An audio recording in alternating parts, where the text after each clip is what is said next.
All right. Welcome to our 54th SLiTHER about applying for faculty positions at primarily undergraduate institutions.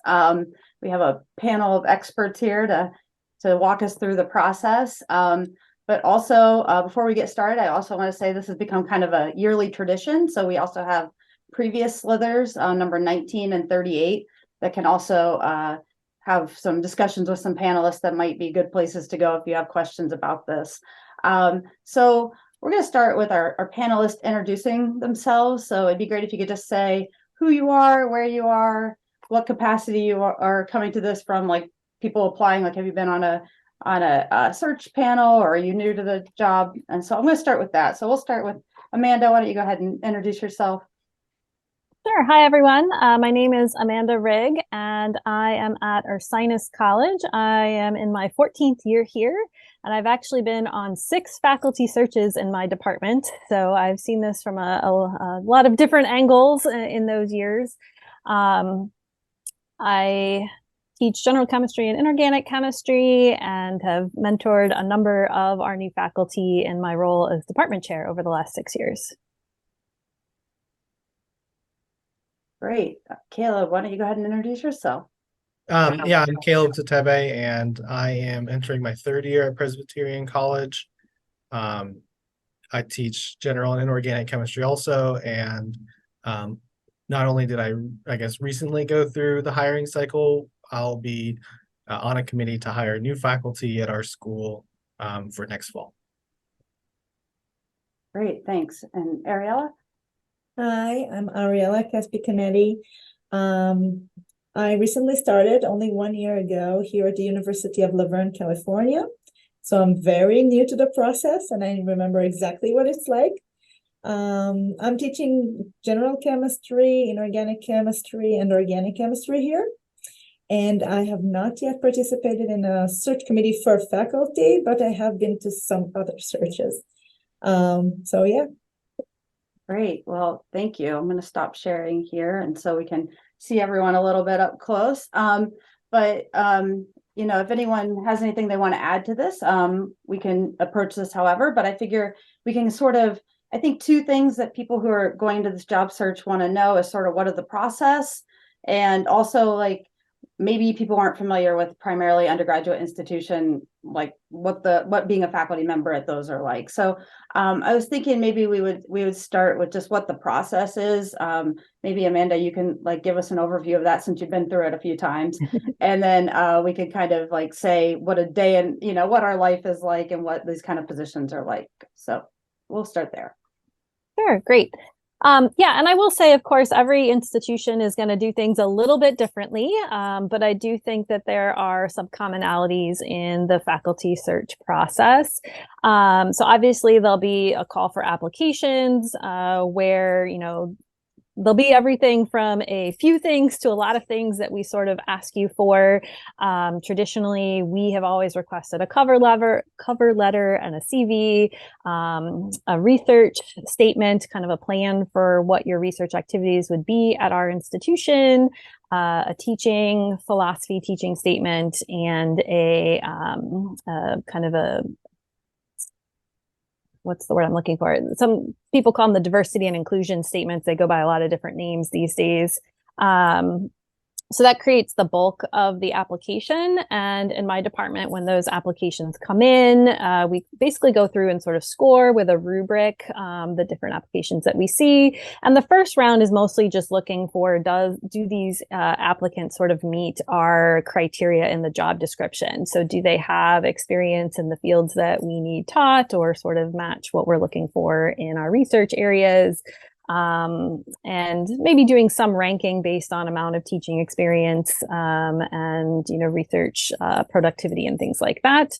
And then the top list of candidates go through a phone interview at our institution. We actually still do phone, so not even Zoom. I know that varies from institution to institution, but we're still on the phone. which I think has some pluses and minuses to it. But we ask all the candidates at that point sort of a standard series of questions that I'm happy to go into some more details on if people are interested.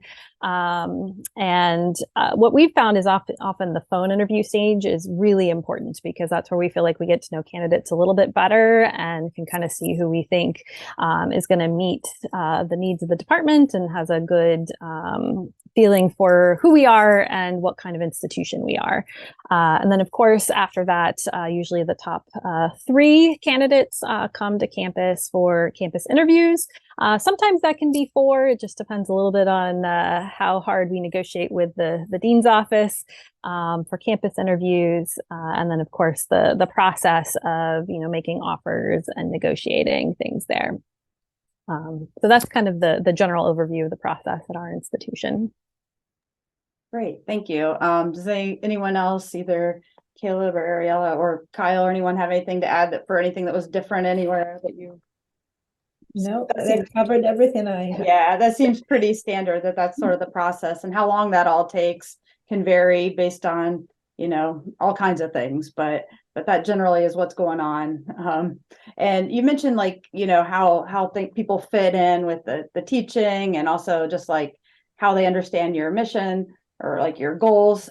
So I think that a lot of people come from graduate school and they have, they know what an R1 school or research heavy school is, but at primarily undergraduate institutions, I think there's sort of some confusion about what those positions look like, and they really vary. So I was thinking we could just say a little bit about maybe in our schools how much we teach or research, or just sort of so people could get a feel of what those different positions look like. And there was also a couple questions about how you can tell from the ad what that position is going to look like. So I don't know if anyone wants to sort of start about what their semester looks like, or teaching and research, what that breakdown looks like. So yeah, I can comment about that. So at the PUI, I can speak for this PUI, and also I was a visiting professor at Davidson College, so I witnessed 2 different kinds, but most of all, the highest percentage of our time goes toward teaching. I think they even specified 60% of our time should be devoted to teaching, mentoring, and things like that. About 30% of our time can be devoted or should be devoted to research involving undergrads. And 10% should go to service in the community or in the university and stuff like that, committees and advising. So I would say on a daily basis during the semester, teaching takes a whole lot of our work. In University of La Verne, we also have other things that come with teaching. For example, I'm also the coordinator for the Gen Chem lab, so that takes time to prepare and mentor the teaching assistants and sometimes even the instructors. So mostly, a lot of teaching, and you need to find the time for research because there are research requirements. Here we don't teach in the summer, so summers are definitely devoted to research, to going to conferences, to advance your research a little bit. That's what my semester looks like. Yeah, I think that three pillars of teaching, research, and service, and trying to balance them all out is really, really important. Caleb or Amanda, anything to add there? Yeah, mine is a very similar balance. I think ours, for the faculty level, it's teaching scholarship and service. And so really scholarship could be research. It could just be here, because most places don't, or most departments aren't doing research in any capacity. That it's it may be performances. It could be working on committees on campus. It could be doing work with admissions. And so they're kind of more flexible in that range. And so for myself, I don't have a publication requirement for my tenure process that's down the road. And so that's something that I don't have to do, but our department, we have a research requirement for our majors. And so it's going to get woven in, which is something I would love to do more of, obviously. But like it's already been mentioned, it's the balancing the time and trying to figure out how can you integrate it into something, maybe into your teaching or maybe into another part of your work. And I'll pick up a little bit on that because, as you said, sometimes trying to figure out from a job ad, like what is that balance can be difficult. So one way to get a sense of that is if they specify what the teaching load is in the job ad. So, I mean, I think you'll see at a PUI, which can mean a lot of different things, right? Primarily undergraduate institution, but you will see research heavier and teaching heavier PUIs that are out there. So I think everything from a 2-2 load at some of the more research intensive, more highly selective, probably PUIs, all the way up to probably mostly like 4-4 loads ish. And again, it's how you count things that we can have a whole other SLiTHER on how you count classes. Right. So that's 4 classes per semester. Right. For people not familiar with that lingo.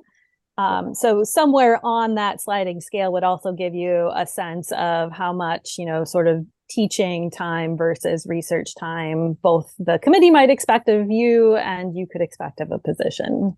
Yeah. And I would say all these positions can be great as long as the expectations match what they have available and what you want to do. Right. So it's like finding a good match of, do they expect a lot of research, but you're teaching 5 classes or, just finding that balance. And so I think that, it might be hard to parse, but I think that is a good first step. And as you move along in the interview process, you can ask those questions and sort of learn more about that. Okay. So we kind of got that going as far as like what a PUI faculty position involves, and we kind of know the process here. And we kind of addressed some things about the teaching load and the research expectations. And so just some things about like applications. People were interested in like, is there, am I ready to apply for faculty jobs? Is now a good time to go up for it? And let's just even say, let's decide it's not the year you're going to go up. What else can you do to make yourself like more appealing candidate for like a PUI position? Like Ariella just mentioned being a visiting professor somewhere. I did that too before I got a faculty position. So I don't know. We'll just throw that out there as far as like, what does a good candidate look like, and how would you know if you're ready to apply, or how do you position yourself? Well, I know like if you're able, I know it's not possible for everyone. I was not able to, but I know a lot of my grad school colleagues went to like preparing future faculty workshops, and I know that those, I imagine, that shows a lot more intent. Or like if you've done that workshop and you're applying, it probably shows that you know more of what you're getting into. If you could find, I know they're really rare compared to research postdocs, but like hybrid model postdocs where you're able to do like a half teaching load, half research load. That's what mine was meant to be originally pre-COVID, but you are able to get into both. If you have more opportunities to teach at a PUI, having classroom instructor of record teaching experience outside of doing labs in graduate school is definitely a big plus for a lot of places. It was definitely a question that I know I was asked a number of times. And so I know finding opportunities to teach where it may not be convenient for you, or you may not have had that on your radar, if they come up, it may be worth pursuing. I would echo that on our search committee. I mean, we have certainly hired faculty into roles that didn't have a visiting position or extensive teaching experience, but we do look more favorably on applications from folks that do have that experience, because I think not only does it mean that that person may have a little bit more practice with, running a class and teaching, but it also lets us know that they've sort of tried it and are really interested in continuing to do it, right? Which I think sometimes until you're in that classroom setting on your own, it can be a question of how much do I really like this or want to keep doing this. I'll also note, and again, it may not be possible everywhere, but I did do a research postdoc, but then I actually also did a small amount of adjuncting at another institution with the permission of my postdoc advisor. But there can be ways to couple even that sort of research postdoc with some teaching experience that can really help signal to a hiring committee that you're really interested in a teaching and research, focused institution. Yeah, and if you don't have these like experiences, then you should still indicate that you're interested and make sure you know that that's like part of the position, right? And so I know there was a question about a preference for having done a postdoc. I know at our school we like say postdoc, but that's sort of like just some extra experience, like you've taught somewhere else, or you did a visiting thing, or you did a research postdoc, or you had some other just like extra little thing that showed that you're kind of interested. And we've hired people who haven't done postdocs as well, but it's just sort of like another thing to consider in the mix. Anything else to add to that, or I have maybe something to add. I'm going to say it anyways. Okay. But Going for it. if you are in the position of like not sure if you're ready to apply and you have some time, one thing that I know, so I had no additional teaching experience outside of just graduate school, but I mentored 1 or 2 undergraduate students in my graduate school group per year. And that was something like my PhD advisor was able to highlight that when I went to my postdoc. I did the same thing. And so at least it shows like, okay, I get the mentorship side of it. I may not have been in the classroom yet, but I know this component of being a faculty member is something that I did like, and I wanted to continue, and I pursued it whenever I could. And so if you have the opportunity available for mentoring an undergraduate student, it can be rewarding too. I got to publish with undergraduate students, which I know not everyone has that chance, but to get to walk through that process with them too is something that can definitely help, at least with the confidence of like, would I want the other parts of being faculty? Yeah, I think that's a really good point. I'll just say too quickly that like, even if you think you want to go into a more teaching focused position, I think a research postdoc can still be a really, really valuable experience. So don't think that that's a detriment to your application in any ways, for sure. It's an opportunity for you to, get a little bit more independence in the research lab. And one thing a colleague said to me once is that when you start a faculty position, we have lots of resources to help you develop as an educator and a teacher, but especially at a small college, you are going to be a little bit more on your own in terms of the research, right? Like you're going to be the one expert in that particular field at your institution. And so having that strong research background, knowing you can kind of drive that project forward on your own, is still important. So there has to be both of those pieces, I think. If I can add to that, another thing, well, not necessarily, but if you do get a research postdoc, maybe it's also a good opportunity to gain some experience in writing, grant writing, proposal writing, that you will be asked to do as faculty. And I think it's also a good experience. Yeah, that is a good point. It's just like another couple years to build all these different things, build your connections, people you might collaborate with in the future. So no matter where you are or what point you're in, just think about those things. Like you are, like Amanda said, you're going to kind of be the expert in your field at your smallish institution. So whatever makes you more independent, I think makes you a more appealing candidate as well. Kyle, did you want to add anything? Yeah, I just wanted to add back to that. Can you hear me? Yeah. Okay. So add back to that conversation about undergrads and research, and so I didn't have any previous teaching really, besides TAing in grad school, and I had a research postdoc. But in both as Caleb said, like in both my postdoc and grad school, I had undergrads who I was mentoring, and so I highlighted that in my applications, and highlighted that in like that was why I wanted to go to a PUI, because I like to doing research and teaching and mentoring undergraduates, right? And so that's because that's what you're going to be doing. You're going to be teaching and mentoring undergraduates. So the more that you can highlight that, the better. And then I didn't do any teaching, but I still had a chance to try some things. Like I think I did a couple guest lectures for my PIs, in some of their classes they were teaching. You could ask your PI, hey, I know you're teaching like a Gen Chem or any level, and can I do a guest lecture and just to get some practice being in front of that big room of students, right? And to tell yourself, yeah, this is fun. This is what I want to do for my career.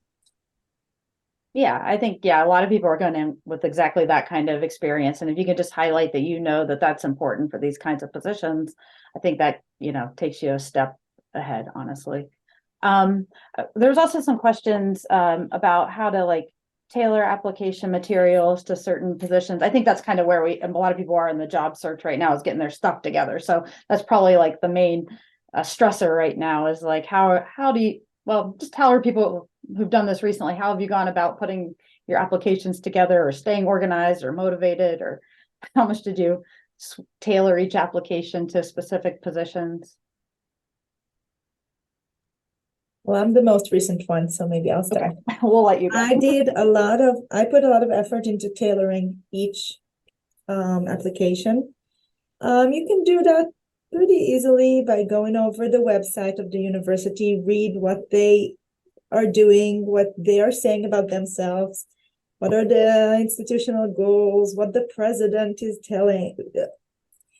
And yeah, so I think for sure cover letters were totally different. I never said anything that wasn't correct or wasn't true about myself, of course, but you want to also show them that you have specific interest in their institution and why, and how do you fit in there. And I'll even say that personally, I applied to both inorganic positions and organic positions. So obviously highlighted different parts of my resume and my experience. And yeah, I think it's very important. I agree. And I think like if you have like some connection to the area, or like a reason you would like to be in a specific place, you can say that. I mean, don't be over the top and don't lie, but like, you know, if it's in some rural place that no one ever moves there, but your brother lives there, you can mention that, I think.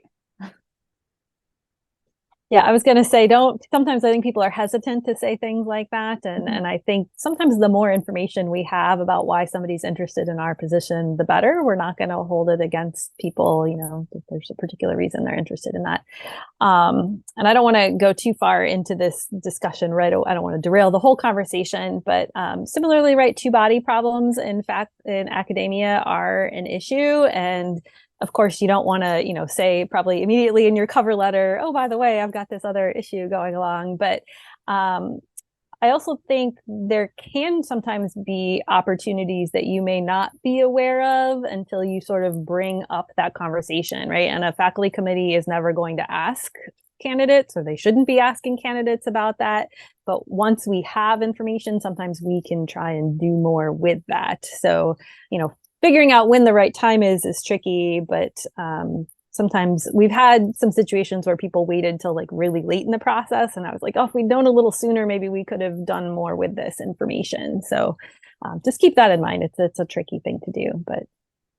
That is a good point about how the candidate can bring up things that the search committee cannot bring up. So if there's something, you know, you want them to know that is, you know, somewhere along the way, definitely at an in-person interview, if not before, I think that you definitely should bring, you know, it's up to you to bring that up. I guess I don't have it in front of me what all those things are, but like, you know, different, like two-body problems and things, marital status, whatever.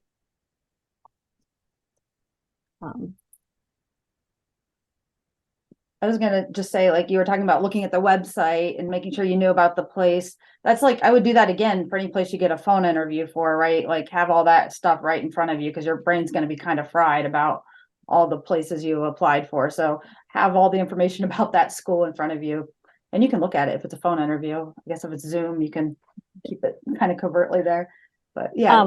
What I was going to say related to that, and again, this will depend a little bit on the institution, but a lot of PUIs will have some sort of first year student program, right? Ursinus has this like common course, year-long course that all of our students take, that all faculty teach in at some point in their time here. Others have different first year seminars where, you know, different faculty teach maybe themed classes or something like that. So if you see that an institution has something like that, it is in your interest to mention it, at least say that you recognize that we have it, you know, say that you're interested in participating in that program. And you don't need to know everything about it, but it goes a long way to a committee to see that somebody has taken the time to figure out actually like a pretty core program of our institution, and that they know that that would be part of their job description. I would say another thing is you can often find what instruments the departments have on their website too. And if there's something that really like dovetails with your interest or your research, that might be something that they would be interested in knowing. They may tell you that that instrument hasn't worked for 5 years, but if it does and it works, it could be like a really great, lift you up as a candidate there. Can I say something about instrumentation too? So like that's another thing is your research plan or project should be, the goal is to do research with undergrads, right? And at the institution that you're going to be at. So when you're proposing it, you want to be sure that it highlights that it's being done with undergrads, can be done safely with undergrads, and it uses the instrumentation you have available. If it's all the stuff you need to do is some high-end thing that they don't have, right? It's going to be hard to find that connection. And so really tailoring your research to the institution, I think is important. Now that said, sometimes they might, be like the instrumentation online might not be up to date.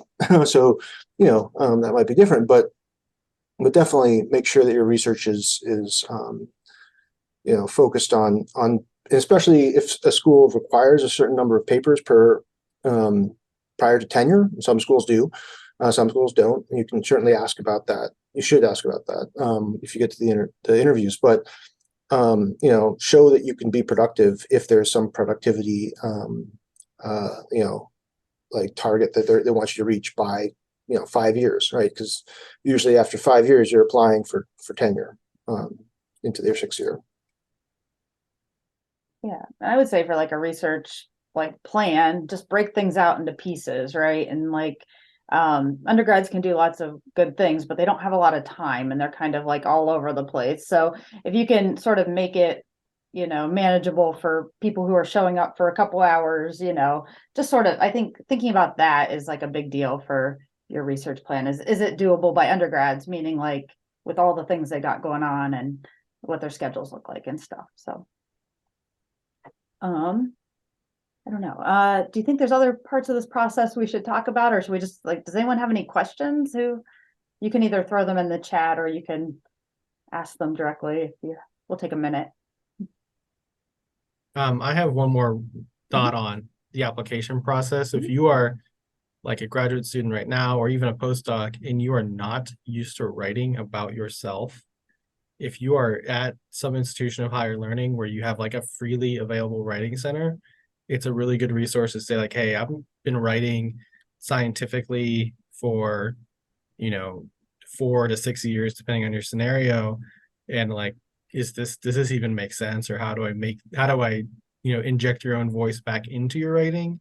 It can be really beneficial to have someone that either someone like it could be someone within your department that you trust, a committee member or an advisor otherwise, but like to get like that outside perspective really helped. And for myself, it helped make me think like, okay, like I'm used to writing in this way. What does my cover letter look like now? And it's hard to, if you don't write in that mode, it's hard to shift and switch between those, I think. Yeah. Especially like a teaching philosophy. I think that's like always the most awkward thing ever. So, if you don't write about things, you don't have any idea what they are, but show an interest and, have some other people look at it. And yeah. I just thought of another good, something that was very helpful to me. In addition to the postdoc to faculty workshop that Caleb was mentioning, ACS has a bunch. So if you're an ACS member, they have a bunch of professional development.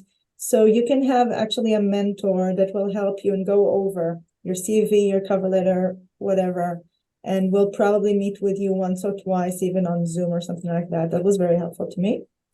And another thing that is worth mentioning, I think, is that always, so if they have instructions like cover letter should be this and this pages, teaching philosophy should be up to 3 pages, whatever, follow those instructions and don't think they just throw it in there. Yeah, I think that's a good point. Yeah, it's really obvious on the committee side when someone's not followed directions, and that usually moves that application lower down the stack.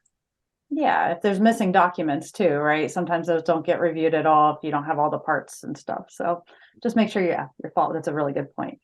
Yeah, and so go ahead. I was just going to say, related to the teaching statement, I think that is one of the more difficult aspects of an application, both from the writing side and also from the evaluative side, because I think different people want different things from that document. So I just throw that out there to say it is challenging. So, work on it, but don't stress too much, because some people want to see more of this theoretical, like how do you think about and approach teaching? Other people want more practical, like what's your classroom going to look like? What could I expect if I was in there?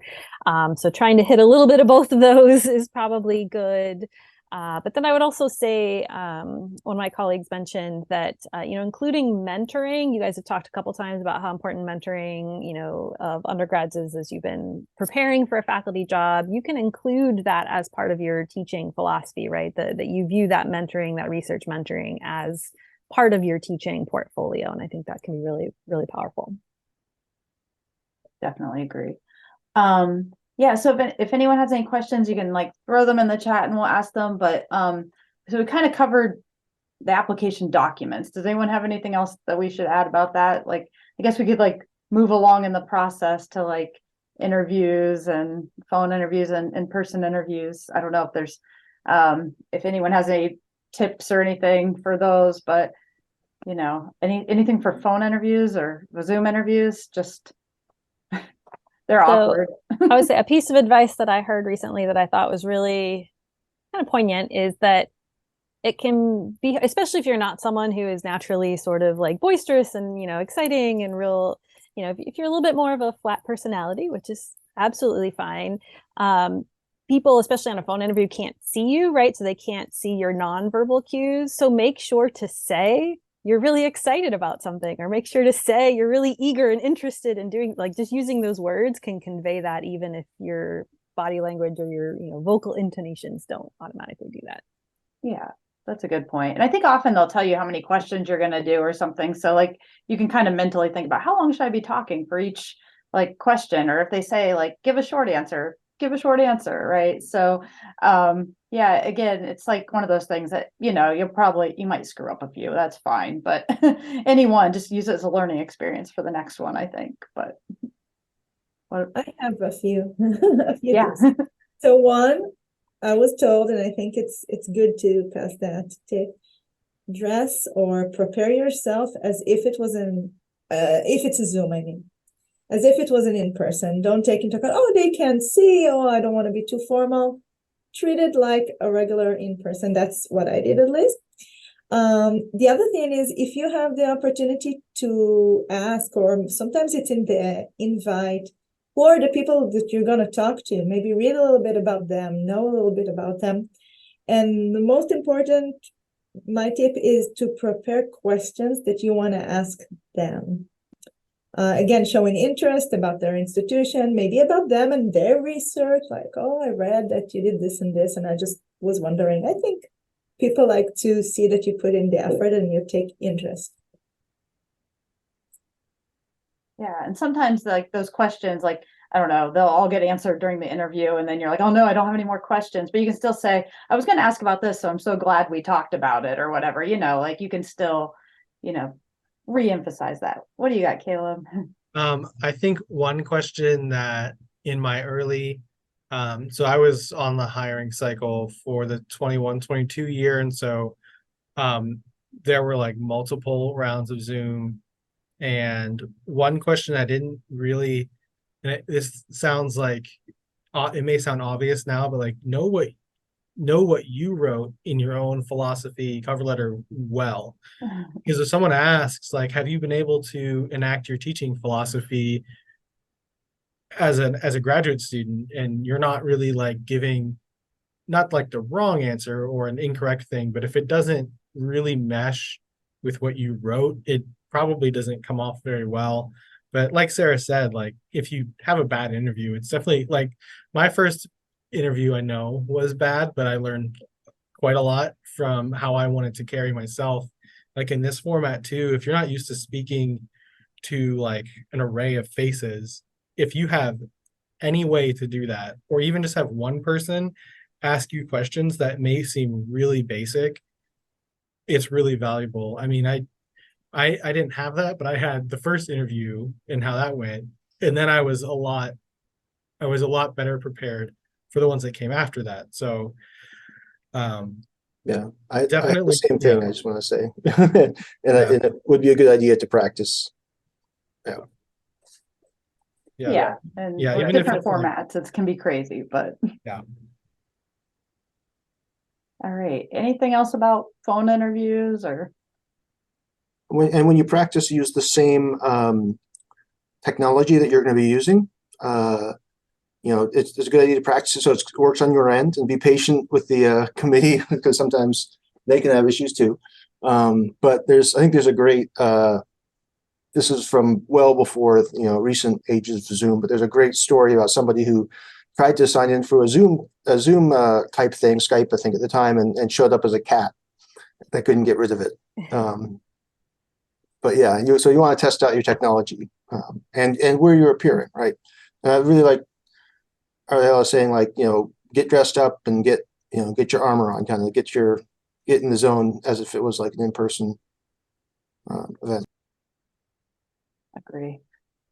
Any questions about that part? Go ahead. Sorry, I'll mention too, again, I think the phone interview questions can vary from institution to institution, but in my experience, right, we talked about those major areas of the job. And so you're probably going to be asked about those, have your elevator pitch that describes your research proposal and needs ready, because that's something you're going to get asked about. They're going to want to know what classes you want to teach. Why do you think you're prepared to teach them? What kinds of courses you're interested in? I think there's some common themes that you'll hear in a lot of those interviews, so you can go ahead and be prepared for that. Yeah, and you can look up some of their classes and be like, oh, this sounds really like something I could plug into. And I think if there's an expectation to do a lot of research, they might ask where you're going to get funding. And so like having just like a couple ideas of like grants that you might apply for or something would be a good thing to have written down. Or sometimes they might ask about what textbook you might use for a certain class. So I don't know, at least know something to say. So I yeah. think one question I got asked at the majority of my interviews at the PUIs, especially the heavily teaching centric ones, was, what is a class we don't offer you would like to teach? And that was something I hadn't thought about. And so the first time I was like trying to spin my graduate school work as a class, and it was okay. But then I was like, oh, what would I want to teach besides inorganic, general chemistry, maybe organic chemistry, something that's not going to be on the books at most places? What would I like to add? That shows that you've thought about, like many people have already said, how can you find ways to work within the mission statement of the department, of the college, and add something that they're missing. So how can you add something that this school is missing entirely by not having you there? Yeah, I like that question. So I guess we kind of covered that. We're moving right along now. Now you got an in-person interview. It's going to be a very long day. Your plane's going to be delayed for sure. But just sort of like, I think we kind of mentioned in the overview what kind of things you might be asked to do, but maybe what information do you need ahead of time so you can be successful? Any thoughts on that?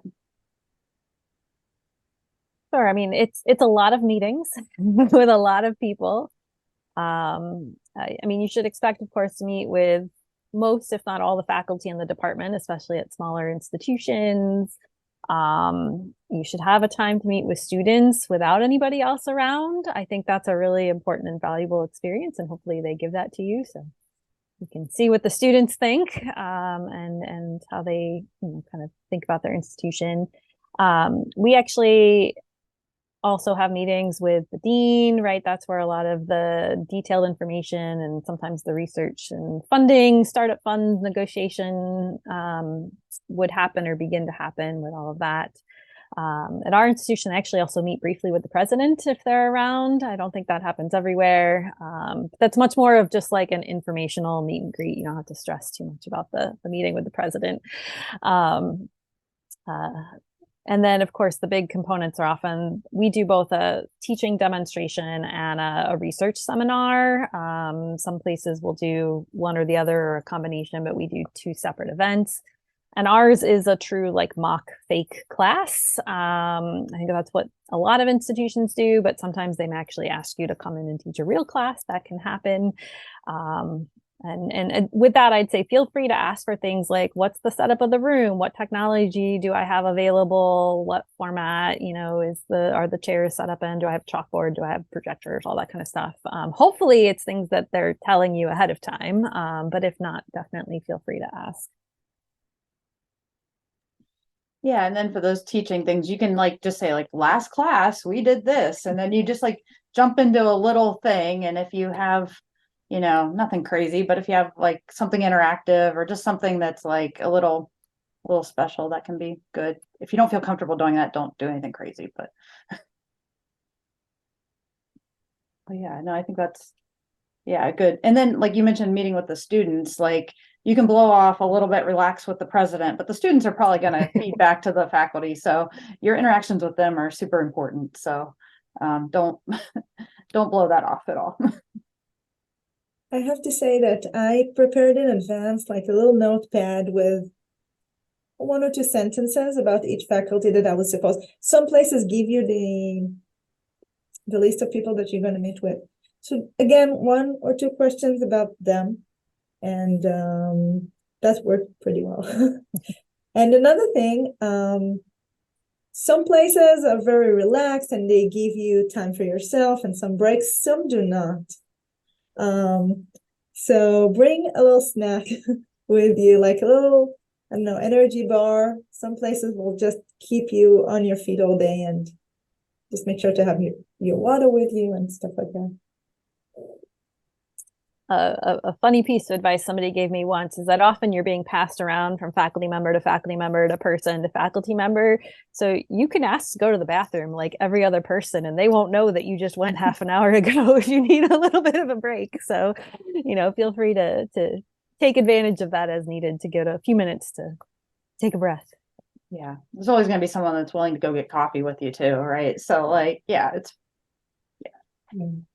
And another small thing is sometimes you're so busy and focused on talking to the people you're supposed to talk to, you miss the people that you just see or you're introduced to, like, I don't know, a lab manager that's not a part of your meeting, but you will be working with them. So try to get some information or get them to know you a little also, even if they're not like an official meeting on the.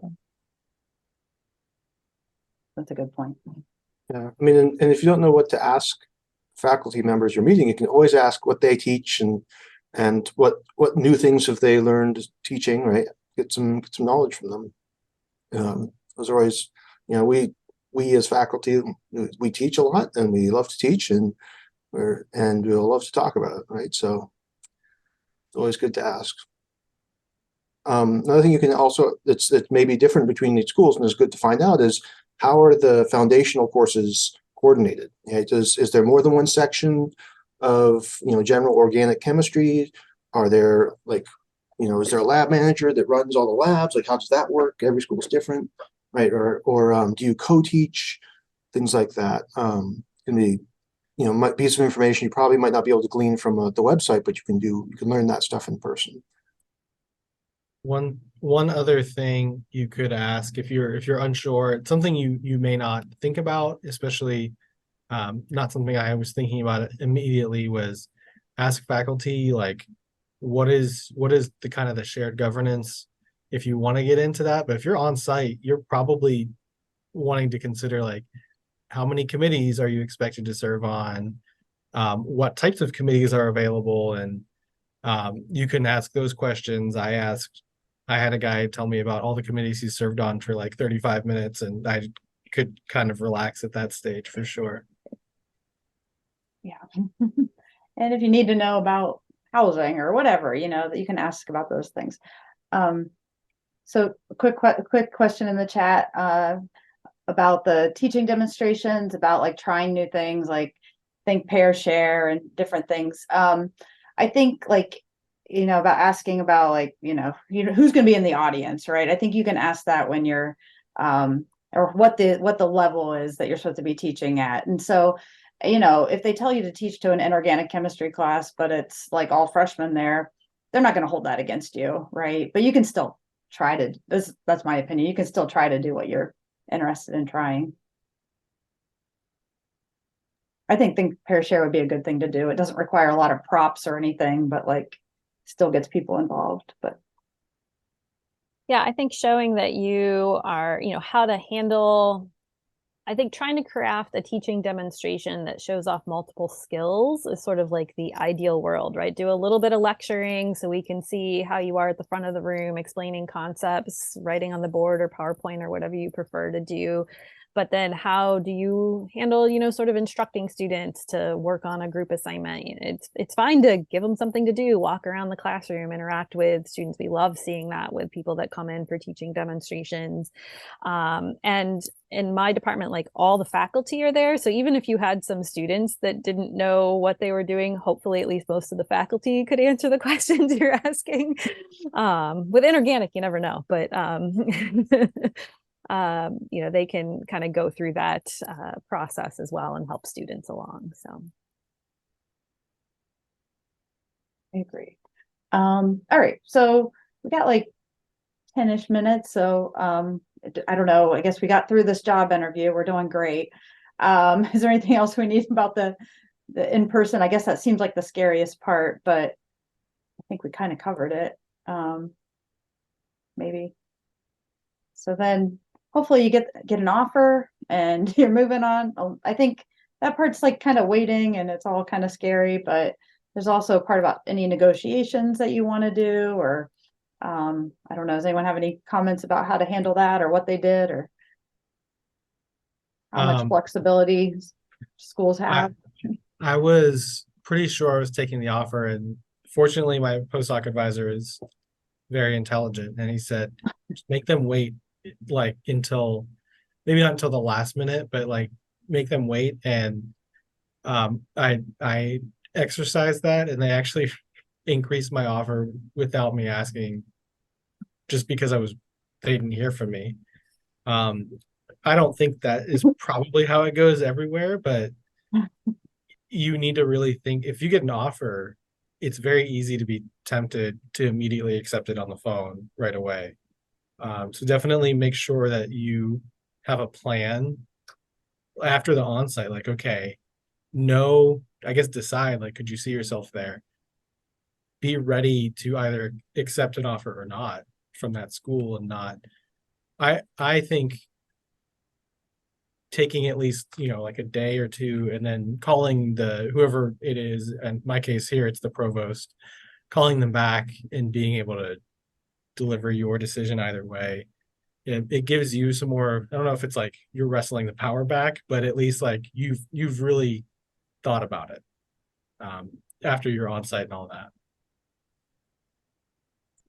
at our institution, the formal offer comes from the dean's office, but the first offer is basically, here's your salary. Now we're gonna, sort of negotiate what a startup package would look like to help support research.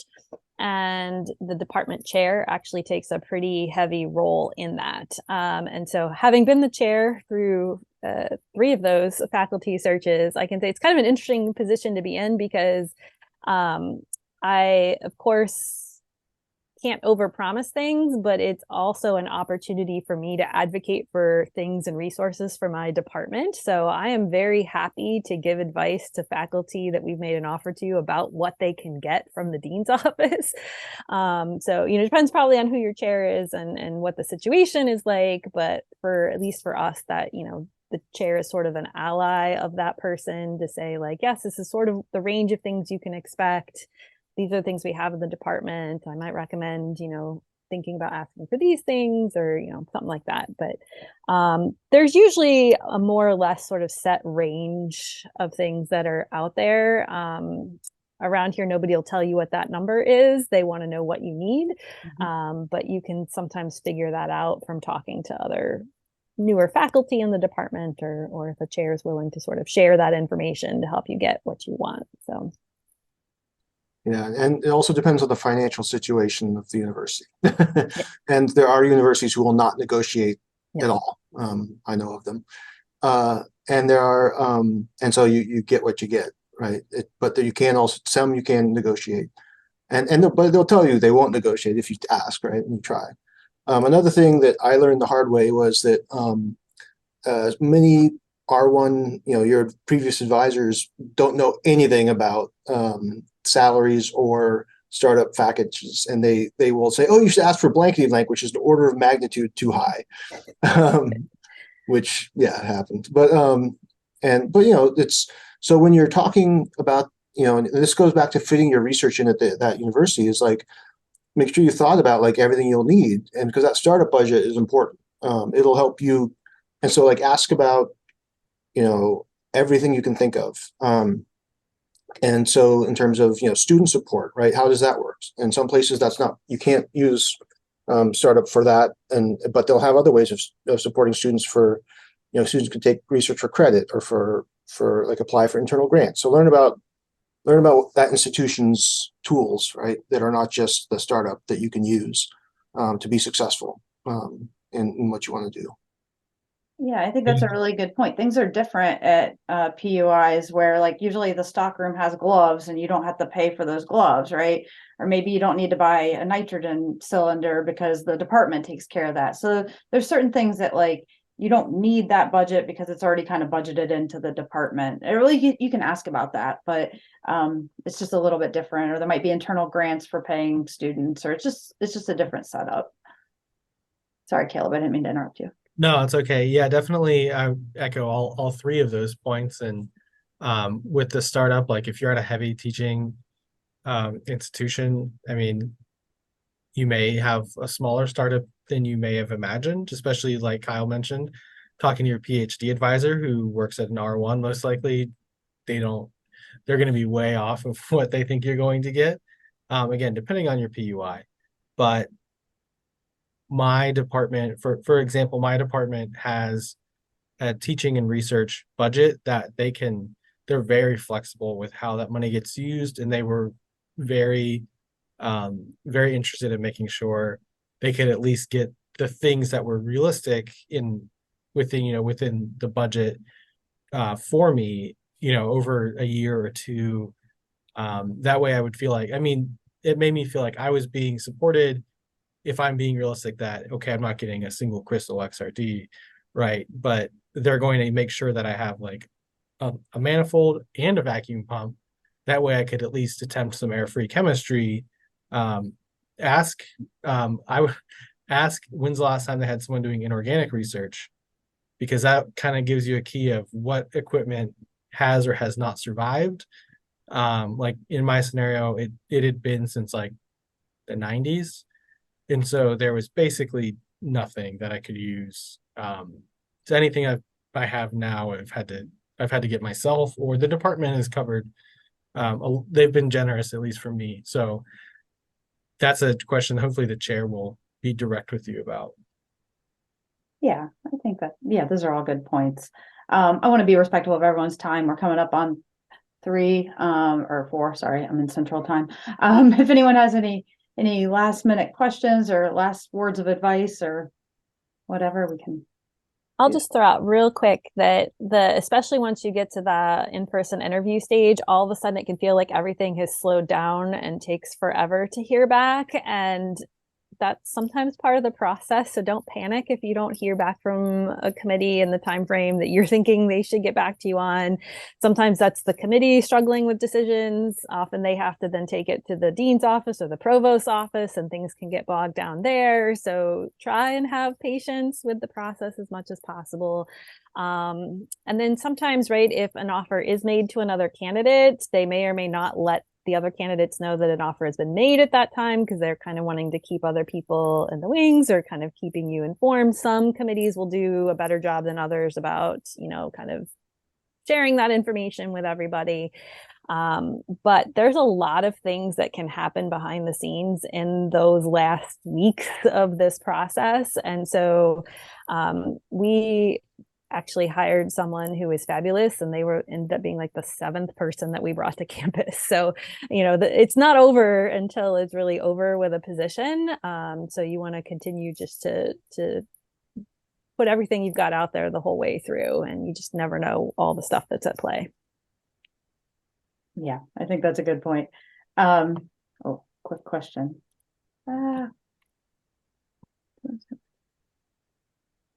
Okay, independent researcher versus collaborator. I think you want to be a team player, but also be able to stand on your own with your own ideas. But I don't know how everyone else feels, kind of. Yeah, Yeah. I would, Yeah. I would ask the department too, because some have specific language in their handbook about tenure and saying like, you have to be the corresponding author and on this paper, paper in your field, right? Or something like that. So like, it depends on the school, right? And some might be very much happy with collaborative stuff, but some might be like, hey, we want you to do something, yours. So again, it's very, but you should do to boot. Yeah. I'm a serial collaborator, so like I would also land on the side of collaboration, but Yeah. everybody. All right, I'm gonna stop recording. And then here we can take this one offline if people could stick around. But yeah, thank you everyone, and this has been a really good walk through this whole process, and hopefully it'll be helpful to everyone who's watching right now. So I'm gonna go ahead and